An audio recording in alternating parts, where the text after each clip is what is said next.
The man who once looked at me and said, "You're my whole world," is the same man who stole the company I built and had me thrown out in front of everyone, like I was never even there. Yeah, that man was my boyfriend.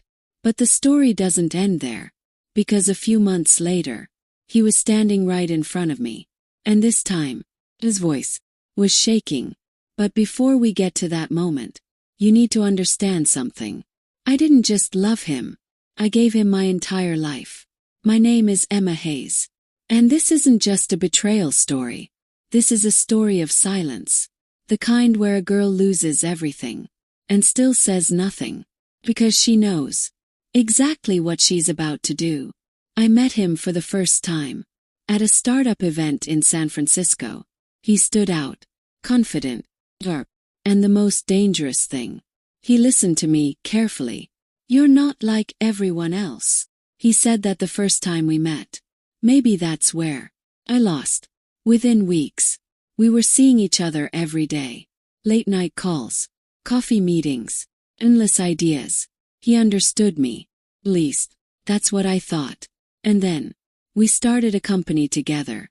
Small office, 2 laptops, and 1,000 dreams. We worked day and night. I built the strategy, brought in clients, closed the deals. And him, he just stood in front and took the credit. But back then, it didn't feel like a problem, because I believed we're the same. But slowly, things started changing. His name, always first on every contract. His voice, the final say in every decision. And every time, "Trust me, Emma." And I did. Again and again.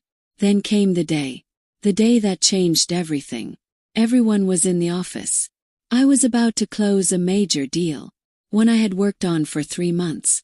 That's when he said, "Emma, we need to talk." His voice was strangely calm. He placed a file in front of me. "Sign this." I picked it up without thinking. But as I kept reading, something inside me started breaking.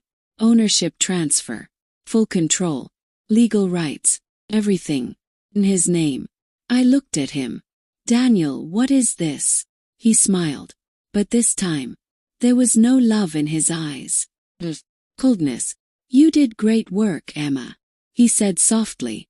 "But business isn't your strength." The room went quiet. Everyone was watching me. No one said a word. And then, he called security.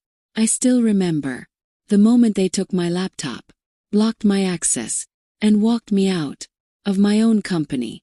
Could have screamed, could have exposed everything. But I didn't. I just walked away, silently, because in that moment, I understood something. What he thought was my defeat was actually his biggest mistake. He didn't just take my company, he changed me. And now, I was coming back. But this time, Emma Hayes wouldn't be the girl he left behind. 'Cause that day, standing outside that office, I didn't cry. Strange, right? Everything was gone. My work, my dreams, my identity. And still, no tears. Maybe because, instead of something breaking, something changed.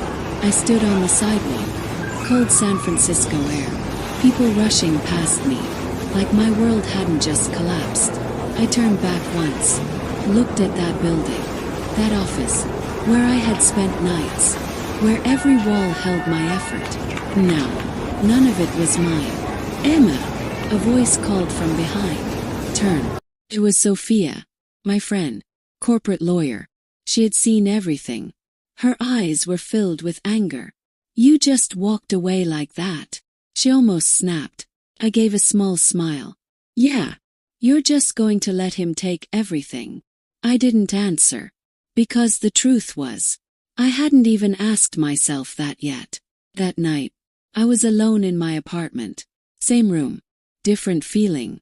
The silence was loud. I opened my laptop, out of habit, then remembered. I didn't have access anymore. Everything. Then my phone buzzed. A notification. The company's official page. New post. "Excited to announce our new CEO. Daniel Carter. His picture was right there. Smile. But this time, it wasn't mine. Something ignited inside me. Anger. Well, something more dangerous. Realization. He didn't just leave me. He took everything I gave him. Ideas, clients, trust, and the biggest mistake. He thought I wouldn't come back. Big mistake. I whispered to myself. The next day, Sophia came over. Files in her hand. I went through the documents, she said. Legally, he did everything clean. I looked at her. What does that mean? It means, if you fight this head-on, you'll lose. Silence filled the room. Then what? Asked. She leaned in slightly and said quietly, if you can't win the game, change it. A line stayed with me that night. Cried. But not because I lost. Because I was saying goodbye to the old Emma. For the next few days, I disappeared. No calls, no social media, no contact. Everyone thought I was broken. Maybe Daniel thought the same. But the truth, I was watching, observing his company, his clients, his moves, every little detail. And then I saw it. Pattern. His company wasn't growing. It was surviving. Because the soul of that business was me. And in that moment, I made a decision. I would come back. But not to take back what was mine. Take everything. A few weeks later, I was sitting in a small office space. Same city. New beginning. In front of me, a blank whiteboard. I picked up a marker and wrote one word. Rebuild. But this rebuild wasn't going to be simple. Because this time, I wasn't building a company. I was starting a war. And my first move, turning his greatest strength into his biggest weakness. Because I had already figured it out. His biggest client wasn't happy. And this time, I was going to meet them. 'Cause I knew this would be the first strike. The one he would feel, but wouldn't understand. Mr. Jonathan Blake. His company's biggest client. Powerful. Experienced. And most importantly, he only cared about results. Took me 3 days to secure that meeting. Not a direct approach. Smart one. A mutual contact. Subtle message. And then, an opportunity. Meeting day. A luxury office in downtown San Francisco. I stood in front of the mirror. But this time, I wasn't the Emma who walked in trusting someone else. This time, I was in control. Ms. Hayes, the receptionist, called me in. I walked into the conference room, and there he was, Mr. Blake, sharp eyes, composture. He looked me up and down, evaluating. Daniel's ex-partner, right? He said it directly. I gave a slight smile. Not exactly. He raised an eyebrow. Then why are you here? This was the moment. Sat down and said calmly, because the strategy that built his company was never his. Silence filled the room. For the next 20 minutes, I didn't try to sell anything. I just told the truth. How deals were closed. How campaigns were run. Where Daniel was making mistakes. I didn't show numbers. I showed vision. And for the first time, Mr. Blake leaned forward. Interesting, he said quietly. Before the meeting ended, he said one line that changed everything. Send me your proposal. That was it. That's all I needed. When I walked out of that building, there was no excitement on my face. A cold smile. 'Cause this was just the beginning. Over the next few weeks, I officially launched my new company. Name. Simple. And strategies. Ryan joined me. The same tech guy. Who used to quietly observe everything. Daniel's already stressed, he told me. Clients aren't happy. And he doesn't know why. He nodded. Good. But the real game was just starting. One evening, got an email from Jonathan Blake. Subject. Let's move forward. I opened it. And for a few seconds, I stopped breathing. He signed. Daniel's biggest client was now officially mine. In that moment, I could have celebrated. But I didn't. Because I knew, if one client could leave, the others could too. And on the other side, Daniel was starting to figure it out. Ryan called me. Emma, something's wrong. What happened? I asked calmly. Daniel's asking questions, checking every deal, taking every client call himself. I smiled slightly. Let him. But then Ryan said something that made things more interesting. He mentioned your name. For a few seconds, I went silent. Oh, now he knew. Perfect, I said softly. 'Cause now, the game was about to level up. This wasn't just about clients anymore. It was a mind game. And I was ready. Because this time, I wasn't going to fight him head-on. I was going to break him. Slowly. Next move. His second biggest deal. 'Cause now, I wasn't just coming back. I was taking down his empire. Now, this wasn't just a plan anymore. It was happening. The first client was gone. But the real damage was just beginning. Over the next few weeks, followed the same pattern. No noise, no announcements, no direct attacks. One by one, I met his clients. Every meeting was different, but the strategy, the same. I didn't convince them. I showed them what they were losing. Better strategy, clear execution, and attention. The kind they weren't getting anymore. From Daniel's company. Slowly, deals started shifting. Ryan's updates got more intense. Emma, 2 more clients left. The team is panicking. Daniel is losing it. Just listened. No reaction. Because this was the phase where emotions had to stay controlled. But inside, every move was calculated. One night, Ryan called again. His voice was serious. Emma, he knows. Pause. Are you sure? Yeah. He said your name directly. I took a deep breath. And for the first time, I told myself, now the real game begins. The next day, got an email from Daniel Carter. Subject, we need to talk. Opened it. Or, Emma, I know what you're doing. Let's meet. I stared at the screen for a few seconds. Closed the laptop. No reply. 'Cause now, I wasn't playing by his rules. I set up a meeting. But not with him. With his investors. Sophia had warned me. If you want to take him down, don't just go after clients. Shake his financial foundation. That's exactly what I did. 3 investors sat across from me. I started my presentation calmly. Market analysis, growth potential, and most importantly, Daniel's current mistakes. I didn't attack him. I showed them reality. When I finished, one investor asked, "Are you saying we backed the wrong person?" I gave a slight smile. Not wrong, just incomplete. Silence filled the room. That day, I didn't get any signatures, but I planted something more powerful.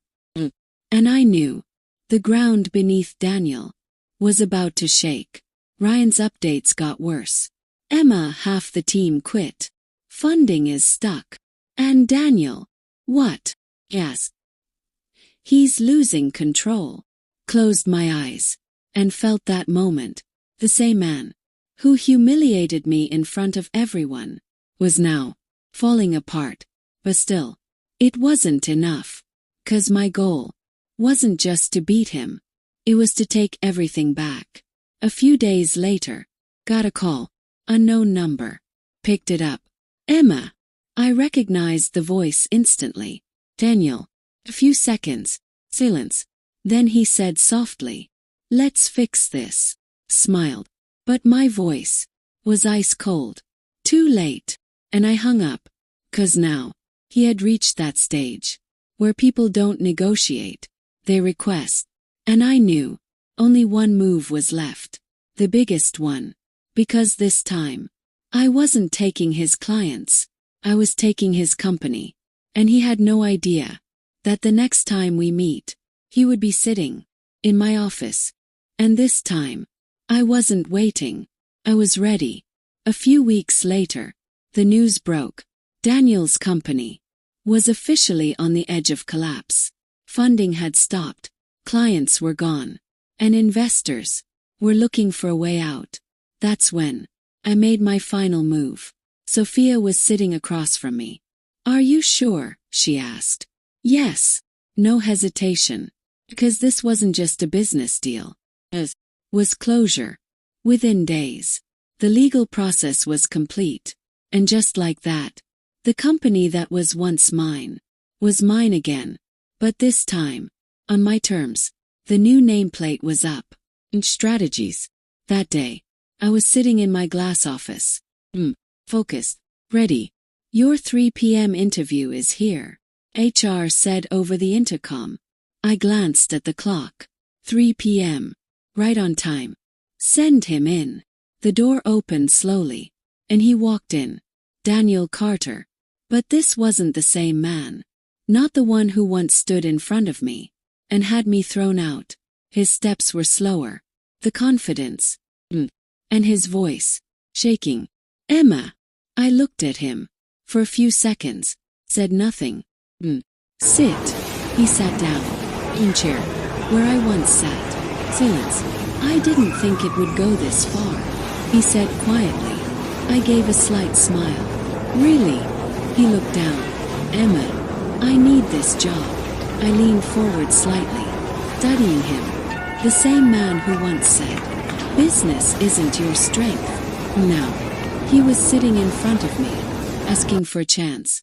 I tapped my fingers lightly on the table, then said, "You once told me I wasn't capable." He didn't respond. I looked straight into his eyes. "And now, I decide, if you are." Silence filled the room. After a few seconds, I leaned back and said calmly, "HR will contact you." He looked at me like he wanted to say something, but this time, there were no words. He stood up, turned slowly, and walked out. The door closed, and in that moment, I took a deep breath. This wasn't just revenge. This was proof that sometimes silence is the most powerful answer. He thought I was nothing, and I made him lose everything. Now, I wasn't the same person anymore. I had become something far beyond him. If you like this story, make sure to like, subscribe for more powerful stories. And tell me, if you were in Emma's place, what would you have done? See you in the next story.